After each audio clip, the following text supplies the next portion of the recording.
Ukraine को लंबी दूरी की मिसाइल देने की तैयारी कर ली गई है।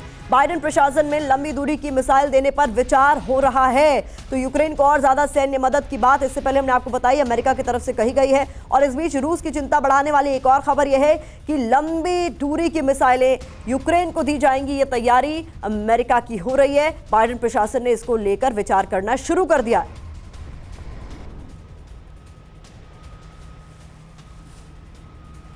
अब आइए समझते हैं कि अगर अमेरिका ने यूक्रेन को क्रूज मिसाइल दी तो क्या होगा, ये जानना आपके लिए जरूरी है। दरअसल यूक्रेन को लंबी दूरी की क्रूज मिसाइल देने से जंग और ज्यादा तेज हो जाएगी। यूएस ने यूक्रेन को लंबी दूरी की मिसाइल दी तो रूस के लिए इसे बड़ा झटके के तौर पर देखा जाएगा। अमेरिका पहले ही यूक्रेन को F-16 लड़ाकू विमान दे चुका है। इसके अलावा लंबी दूरी की मिसाइल मिली तो F-16 से भी बड़ा झटका इसे माना जाएगा रशिया के लिए। ज़ेलेंस्की अमेरिका से कई बार लंबी दूरी की मिसाइल इससे पहले मांग चुके हैं। यह भी महत्वपूर्ण है आपके लिए समझना। लंबी दूरी की क्रूज मिसाइल की ताकत की अगर हम बात करें तो उसकी भी डिटेल्स आपके सामने हम रख देते हैं ताकि आप समझ सकें क्यों कहा जा रहा है कि ये एक बड़ा विन यूक्रेन के लिए हो सकता है और रूस के लिए एक बड़ा झटका, जिससे अमेरिका ने लेकर फैसला कर लिया है। तो 1000 किलोमीटर से ज्यादा मारक क्षमता लॉन्ग रेंज मिसाइल्स की होती है। रूस के किसी भी शहर को निशाना बनाया जा सकता है इनका इस्तेमाल कर। इसके इस्तेमाल से दुश्मन क्षेत्र में बड़ी तबाही भी हो सकती है। इसके अलावा 2400 पाउंड की मिसाइल को लॉन्च किया जा सकता है। यह भी डिटेल्स आपके सामने। इसके जरिए 1000 पाउंड का हथियार भी ले जाया जा सकता है।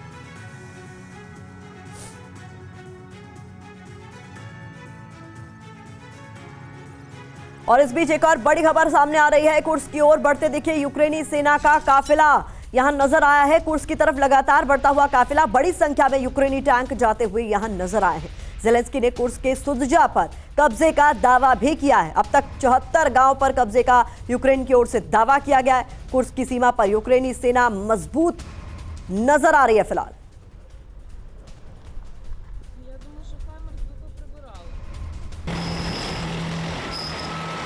हमारे डिफेंस एडिटर सुमित चौधरी ने भी हमें ज्वाइन कर लिया। इस बीच जिस तरीके के हालात ग्राउंड जीरो पर है, सुमित क्या लग रहा है आपको, क्या होता हुआ नजर आ रहा है? क्योंकि यूक्रेन ने जब कुर्स्क में दाखिल होने का फैसला लिया, जिस तरीके की तस्वीरें सामने आई, साफ तौर पर ज़ेलेंस्की की तरफ से कहा गया जो हमने झेला हम चाहते हैं कि उसका दर्द रूस को भी महसूस हो, इसलिए हम इस युद्ध को रूस की धरती पर लेकर जा रहे हैं। बिल्कुल आपने ठीक कहा, पर लगातार आप देखें कि करीबन 2.5 साल से ज्यादा का वक्त हो चुका है इस युद्ध को शुरू हुए, लेकिन अब तक सारी जंग जो है यूक्रेन के बॉर्डर पे और यूक्रेन के इलाकों में लड़ी गई। लेकिन अब इंपॉर्टेंट यह है कि पहली ऐसा मौका है जब रूस के अपने बॉर्डर के एरियाज में, उसके अपने अपने अपने अपने इलाकों के अंदर ये जंग लड़ी जा रही है और ये यूक्रेन की एक उपलब्धि भी है। लेकिन सबसे बड़ा चैलेंज इस समय यूक्रेन के पास ये है कि क्या वो इन इलाकों को होल्ड अप कर पाएगा, क्या लंबे समय तक अपनी सेनाओं को, जिनको ऑफेंसिव ऑपरेशन के लिए इन इलाकों में भेजा गया था, क्या इन इलाकों में बैठा पाएगा। ये सबसे बड़ा चैलेंज। और रूस ये बहुत अच्छे से समझता है कि अगर जल्दी से यूक्रेन की सेनाओं के पैर नहीं उखाड़े गए, उनको वहां से पीछे नहीं धकेला गया, तो निश्चित तौर पर ये रूस के लिए एक बड़ा चैलेंज होगा। और ये चैलेंज ना सिर्फ जमीनी यानी जंगी जमीन पर, बल्कि ये नेगोशिएशंस के अंदर भी एक बड़ा चैलेंज होगा, क्योंकि फिर रूस को कई बातें यूक्रेन की माननी पड़ेगी। रूस लगातार प्रेशर में आ जाएगा। यही वजह अगर आप देखें पिछले 48 घंटों के अंदर रूस ने अपने, आप कह सकते हैं कि फाइटर एयरक्राफ्ट को, Su-34 को, या फिर अपनी जो ऑफेंसिव ऑपरेशंस की टीम्स हैं यूनिट की, उनकी डिप्लॉयमेंट कई गुना ज्यादा इस इलाके में बढ़ा दी है। रूस चाहता है कि जल्दी से जल्दी इन इलाकों में दोबारा से अपने आप को रिस्टेट कर ले, लगातार अपने आप को बैठा ले और इस इलाके को पूरा सिक्योर कर ले। क्योंकि देखिए अगर कुर्स्क गया तो निश्चित तौर पर बेलग्रेड है, फिर मॉस्को है, तो ये एक बड़ा चैलेंज है रूस के लिए। और रूस ये बखूबी जानता है कि इन इलाकों से यूक्रेन की सेना को पीछे भगाना उसके लिए थोड़ा सा चैलेंजिंग होगा, लेकिन बहुत जरूरी भी होगा।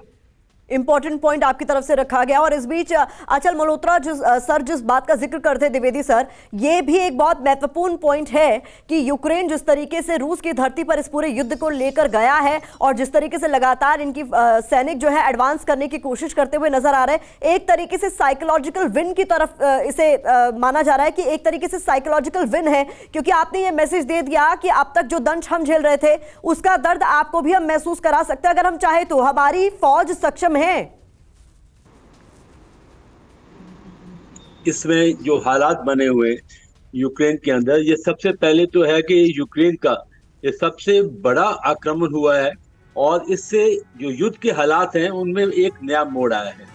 दूसरी बात है कि ये जो आक्रमण हुआ है ये बहुत बड़े पैमाने पर हुआ है। इसमें तकरीबन 4 ब्रिगेड झोंके गए हैं, जिसमें 2 एयर असॉल्ट ब्रिगेड हैं, और 2 ब्रिगेड जो मैकेनाइज्ड ब्रिगेड है।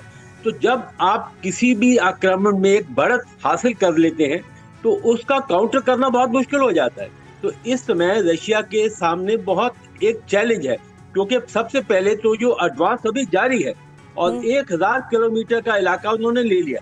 तो अभी पहले ही चुनौती जो रशिया के सामने है कि किस तरह इस हमले को रोका जाए, उसके बाद वो पलटवार की बात कर सकते हैं। पर जहां तक मेरा अनुभव है, जब एक बार आप एक जमीन को पकड़ लेते हैं तो उसको दोबारा लेना एक बहुत ही मुश्किल चुनौती होती है। और दूसरी बात है, आप अभी बात कर रहे थे क्रूज मिसाइल की। देखो, इस समय यूक्रेन में एक सबसे जो बड़ी खामी है वो है उसकी एयर पावर। उसके पास एयर पावर बहुत कम है, उसके पास सिर्फ डिफेंसिव एयर पावर है। तो अगर क्रूज मिसाइल मिल जाएंगी और साथ ही साथ उसको F-16 मिल गए हैं तो इसकी साथ उसकी क्षमता बहुत बढ़ जाती है और यानी कि उसकी एयर पावर में बहुत ही इजाफा होता है।